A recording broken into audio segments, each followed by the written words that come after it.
wall, hammer, Demo!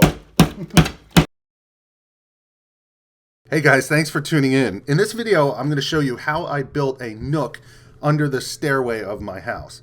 Now, this is not a how-to video per se, but I'm going to show you what I did. Now, my wife would go online and she would see photos like these of these cool nook areas under stairs. Now, my house is 133 years old. I have no idea what I'm doing, but I believe you'll never succeed if you never begin. So I grabbed a hammer. Demo!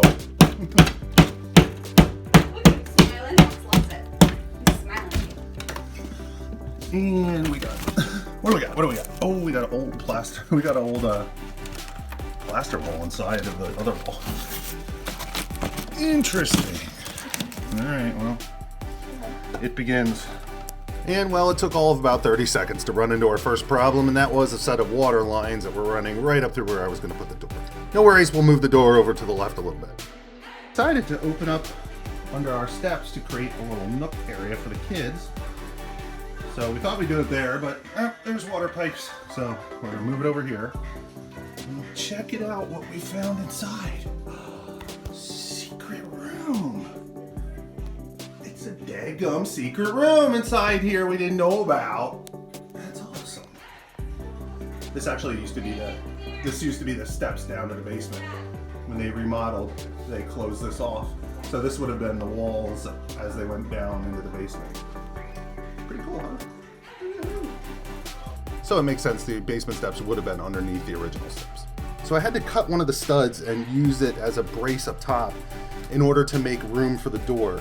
And we were lucky to find this yellow wire which runs to an outlet inside a closet that we didn't even use. So I was able to steal that and use that as power for the room.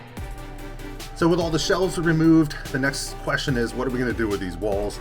They are plaster, they are not in great shape. I debated for a while maybe trying to fix them up and paint them, but decided ultimately drywall was probably the best option. And having never done drywall before in my life, I quickly learned 3 important lessons. 1, drywall sucks. 2, trying to drywall an old house where nothing is square or plumb really sucks. And 3, just when you think there couldn't be anything worse, mudding drywall is worse. But forget all that. I was determined, resilient, tenacious, and I just stuck with it. And I executed a really terrible drywall job. But I learned an important lesson. Gaps big or small, just caulk them all. And just like love covers a multitude of sins, paint covers a multitude of inept construction mistakes. Next, we added the baseboard around the floor. We put some quarter round at the ceiling to hide all those horrible gaps you saw earlier. We repaired the outer wall. We made the door jamb look pretty. We painted the outer wall, and we added trim on the outside and the hardware for the sliding door. Okay, next we tackle flooring, particularly this doorway entrance that's got all kinds of nasty stuff in it. For that, I found this concrete self-leveling stuff that I just simply pour in there and let it cure.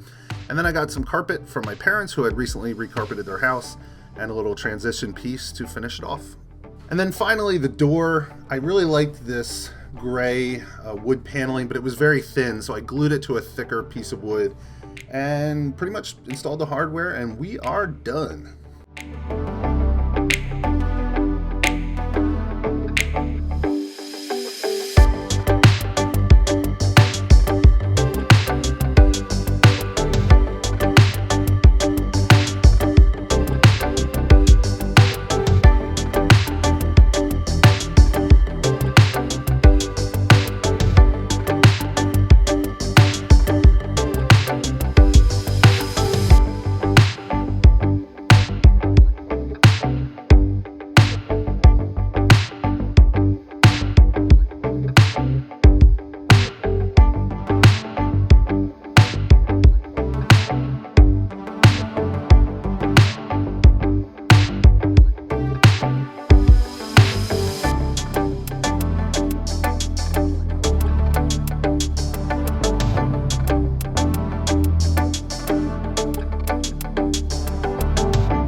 a really fun project, and even though at the beginning I didn't have a clue what I was getting myself into, I learned a lot, and in the end I created something pretty cool.